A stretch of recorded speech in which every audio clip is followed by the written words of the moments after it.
वो यहाँ सिर्फ कुछ ही दिन पहले आया था, लेकिन कुछ ही दिन में उसने इस घर के बारे में सारी जानकारियां इकट्ठा कर ली थी। उसे ये सारी चीजें पता थी कि घर में कौन सी चीज कहाँ पर मौजूद है। इतना ही नहीं बल्कि उसे ये भी पता था कि घर में मौजूद कीमती चीज आखिर भला कहाँ रखी हुई है। वहीं हर्ष कुमार को जल्दी ये चीज समझ आ चुकी थी कि अग्रवाल फैमिली आर्थिक रूप से काफी ज्यादा स्टेबल है और सिर्फ कुछ ही दिनों में उसे ये चीज भी समझ आ गई थी कि घर में ज्वेलरी और गोल्ड कहाँ रखा हुआ है।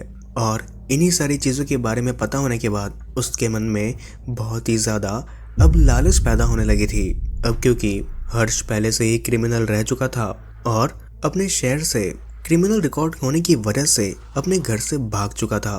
वो अपने घर से भागकर हैदराबाद में आया था काम ढूंढने के लिए, पर वो अकेले यहाँ पर काम नहीं कर सकता था। इसलिए उसे मिला उसका दोस्त जिसका नाम रोशन था। रोशन की दोस्ती हर्ष के साथ इस बिल्डिंग में ही हुई थी। वे दोनों एक ही बिल्डिंग में हाउस क्लीनर का काम किया करते थे और यहीं से उन दोनों की मुलाकात भी हुई थी।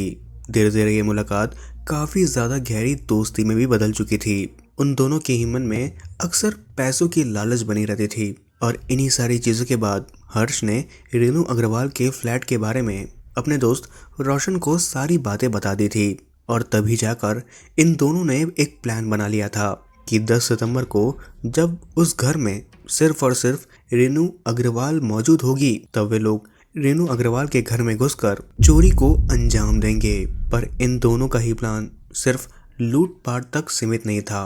वहीं 10 सितंबर 2025 की दोपहर में करीब 1 से 1:30 बजे का समय हो रहा था। राकेश अग्रवाल अपने स्टील बिजनेस के काम से बाहर गए थे और उनका बेटा उस समय घर पे मौजूद नहीं था। वहीं रेनू अग्रवाल अपने घर में बिल्कुल अकेली थी। एंड जब हर्ष कुमार घर पर आया तो जाहिर तौर पर उसने अपने नॉर्मल रूटीन की तरह घर की साफ सफाई का काम करना शुरू कर दिया। लेकिन इस समय हर्ष घर पर अकेला नहीं था, बल्कि उसके साथ रोशन भी रेनू अग्रवाल के घर के अंदर आ चुका था और उन दोनों ने ही बिना वक्त ज़ाया करे हुए रेनू अग्रवाल को टॉर्चर करना शुरू कर दिया था। उन्होंने अपनी ताकत से रेनू अग्रवाल को बुरी तरीके से टॉर्चर करना शुरू